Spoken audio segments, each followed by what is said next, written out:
Setiap presiden Indonesia dari Soekarno hingga Joko Widodo menghadapi kritik publik terkait kebijakan, gaya kepemimpinan, dan isu kontroversial lainnya.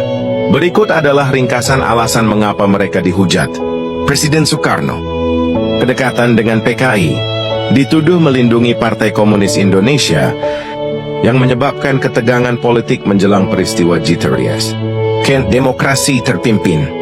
Sistem ini dianggap sentralistik dan membatasi kebebasan politik yang memicu pengunduran diri Wakil Presiden Muhammad Hatta. Kebijakan kontroversial. Kebijakan luar negeri dan dalam negeri, seperti konfrontasi dengan Malaysia dan kondisi ekonomi yang sulit, mendapat kritik. Presiden Soeharto, buat pelanggaran HAM. Rezim Orde Baru dikritik karena pelanggaran hak asasi manusia terhadap lawan politik dan kelompok minoritas, korupsi, kolusi, dan nepotisme, KKN. Pemerintahan Soeharto dikenal dengan praktik KKN yang meluas. Authoritarianism, kepemimpinan otoriter dan pembatasan kebebasan pers memicu protes dan ketidakpuasan masyarakat. Presiden B.J. Habibie, the referendum Timur Timur. Cebu yang betting referendum kemerdekaan Timur Timur dikritik oleh nasionalis. Presiden Abdurrahman Wahid Gus Dur, gaya kepemimpinan. Gaya komunikasi dan keputusan politiknya sering dianggap kontroversial, memicu ketidakstabilan politik. Dekret Presiden. Upayanya mengeluarkan dekret untuk membubarkan parlemen mengakibatkan pemakzulan Presiden Megawati Soekarno Putri yang penjualan aset negara. Kebijakan privatisasi BUMN dikritik karena dianggap menjual aset negara.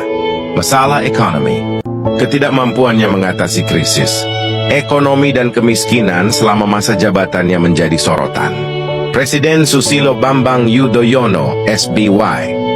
Kenaikan harga BBM. Kebijakan menaikkan harga BBM memicu demonstrasi besar.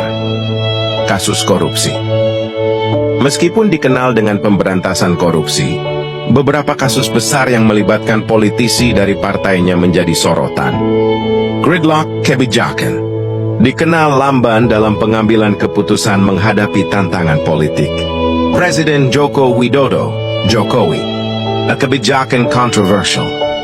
Beberapa kebijakan di akhir masa jabatannya menuai kritik karena dianggap membebani rakyat. Pembangunan infrastruktur. Fokus berlebihan pada pembangunan infrastruktur dianggap mengorbankan sektor lain.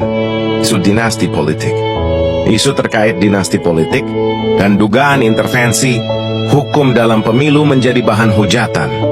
Birokrasi dan perizinan. Meskipun ada keluhan tentang sistem perizinan yang rumit, masalah ini tetap menjadi kritik.